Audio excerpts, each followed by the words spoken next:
Students, मेरा नाम दीपक कुमार है और मैं लेकर आया हूं आपके लिए वर्कशीट नंबर 8 जो कि क्लास 7 के लिए है। और आज का सब्जेक्ट रहेगा बच्चों सोशल साइंस। सोशल साइंस में हम ज्योग्राफी पढ़ेंगे। आज की डेट रहेगी बच्चों 19 अक्टूबर 2020। तो जो वर्कशीट का टॉपिक रहेगा इको सिस्टम। चलिए स्टार्ट करते हैं अपनी वर्कशीट को देखते हैं क्या लिखा है। हमें बच्चों यहाँ पर नीचे कुछ इमेजेस दी गई है, देखते हैं क्या है। देखो जस्ट थिंक, मतलब आपको इन इमेजेस को देख करके सोचना है कि ये क्या है और कैसे है। देखते हैं फर्स्ट में क्या लिखा है। Why are leaves of cactus plants in the form of thorn. कि भाई जो कैक्टस का जो पौधा होता है उस पे कांटे क्यों लगे होते हैं। ठीक है, तो आपने कभी सोचा इस बारे में? नहीं। चलिए आगे देखते हैं। Why is camel called ship of the desert. कि भाई रेगिस्तान का जहाज ऊंट को क्यों कहा जाता है? क्या आपने सोचा है? नहीं। चलिए आगे देखते हैं। Why are the leaves of the lotus plant flattened. कि भाई जो कमल का जो पौधा होता है उसकी पत्तियां चपटी क्यों होती हैं? चलिए आगे देखते हैं। Why are frogs found near water. कि भाई पानी के पास में मेंढक क्यों पाए जाते हैं? चलिए आगे देखते हैं। Why do people living in coastal areas mainly eat fish. जो समुद्री तट के आसपास में जो लोग रहते हैं उनका मेन भोजन क्या होता है? फिश। क्यों होता है ये, क्या आपने सोचा है? चलिए देखते हैं बच्चों वर्कशीट में क्या लिखा है। Animals, the vegetation and the way people live vary from place to place. कि भाई विभिन्न स्थानों पर पाए जाने वाले जीव जंतु, वनस्पति एवं लोगों के रहन सहन के तरीके अलग अलग तरह के होते हैं। आगे देखते हैं। All plants, animals and human beings depend on their immediate surroundings. कि भाई सभी पेड़ पौधे, जीव जंतु और मानव अपने आसपास के पर्यावरण पर ही आश्रित होते हैं। आगे देखते हैं क्या लिखा है। Often they are also interdependent on each other. और वो एक दूसरे के ऊपर निर्भर करते हैं।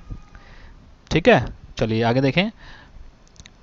These relations between the living organism as well as the surroundings form an ecosystem.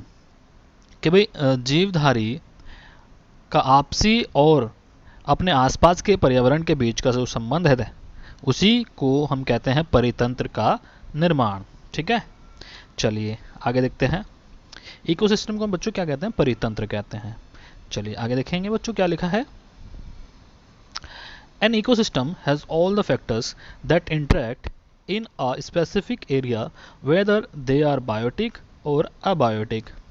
कि भाई जो एक परितंत्र है इसमें क्या होता है? परितंत्र में वे सभी कारक होते हैं जो एक विशिष्ट क्षेत्र में परस्पर क्रिया करते हैं, चाहे वे जीवीय हो या अजीवीय हो। ठीक है, बायोटिक और अबायोटिक। ठीक, चलिए आगे देखते हैं। Every specific ecosystem in the world has its own conditions created by its inanimate objects। कि वे संसार में प्रत्येक विशिष्ट परितंत्र के पास अपने निर्जीव वस्तुओं द्वारा निर्मित स्वयं की स्थितियां होती हैं। ठीक है, आगे देखते हैं क्या लिखा है बच्चों। इसमें क्या लिखा है बच्चों आगे कि भाई those conditions determine what kind of living things will be able to live there। कि भाई वहाँ स्थितियाँ निर्धारित करती हैं कि किस प्रकार के जीव वहाँ रहने के लिए सक्षम होंगे। ठीक है, कि भाई कंडीशन ऐसी होती है अलग अलग जगह की कि वहाँ पे किस तरह के जीव होंगे, वो कंडीशन के ऊपर बेस्ड होता है। ठीक है, organism can flourish only where their needs are met. कि भाई ऑर्गेनिज्म वहीं, कि भाई जीव जंतु वहीं पर ही पनपते हैं या पैदा होते हैं जहां उनकी ज़रूरतें होती हैं। ठीक है, आगे देखेंगे क्या लिखा है। There could be an ecosystem of large rain forest, grassland, desert, mountains, lake, river, ocean and even a small pond. ठीक है, तो ये सभी अलग अलग तरह की जगह बताई हैं, जैसे क्या है अधिक वर्षा वाले वन, घास स्थल, रेगिस्तान, पर्वत, झील, नदी, महासागर एवं छोटे ताल या तालाब भी एक परितंत्र हो सकता है। ठीक है, इन सभी चीज़ों से मिलकर के एक परितंत्र बन सकता है, ये बताया गया है। ठीक है बच्चों, चलिए आगे देखते हैं। Humans have also used their discretion to create artificial ecosystems like aquarium, plantation and gardens, parks। भाई मानव भी अपने विवेक के उपयोग से मछली घर, बाग और पार्क जैसे कृत्रिम परितंत्र की रचना करता है।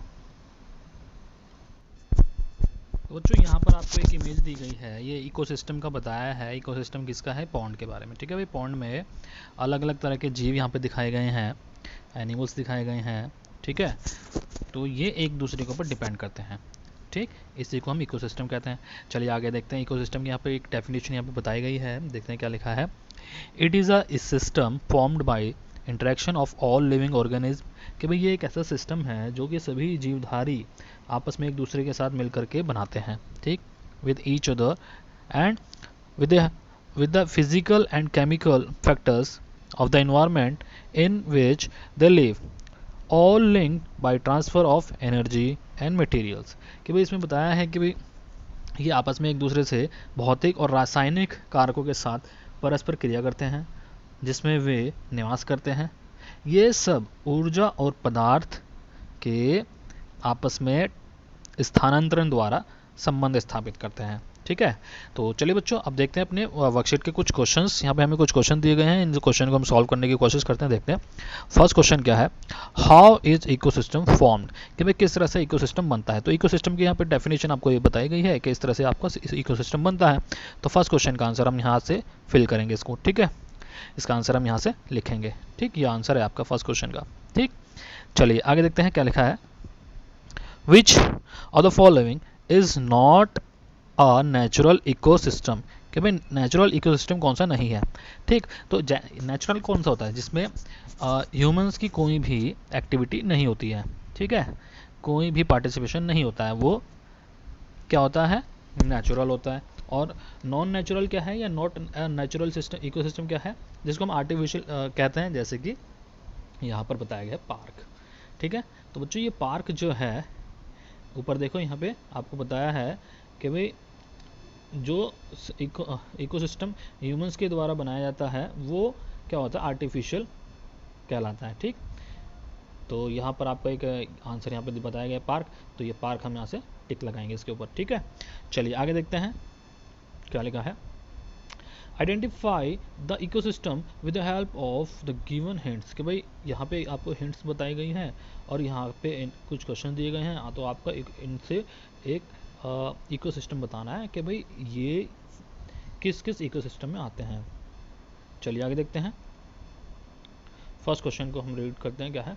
Fish water lotus flower, mean fish water lotus flower, कि भाई ये फिश जो है पानी में पाई जाती है, वाटर पानी हो गया, लोटस फ्लावर ये भी पानी में पैदा होता है।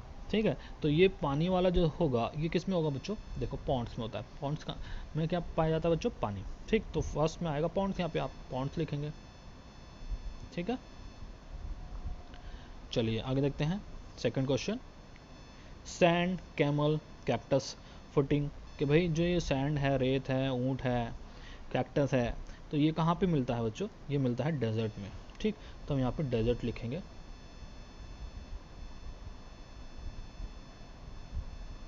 ठीक है बच्चों,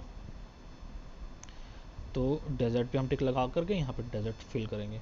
आगे देखते हैं dense trees, wild animals, soil, भाई मिट्टी हो गया, घने वन हो गए और जंगली जानवर हो गए, ये कहाँ पे पाए जाते हैं बच्चों? ये पाए जाते हैं आपको फॉरेस्ट में। ठीक, तो यहाँ पे फॉरेस्ट लिखेंगे। ठीक है, चलिए आगे देखते हैं फोर्थ क्वेश्चन। कॉनिफियस ट्रीज, सिप, स्नो, तो ये बच्चों आपको कहाँ मिलेंगे? जो लास्ट हमारा ऑप्शन बच गया है माउंटेन्स, तो हम माउंटेन्स यहाँ पे लिखेंगे।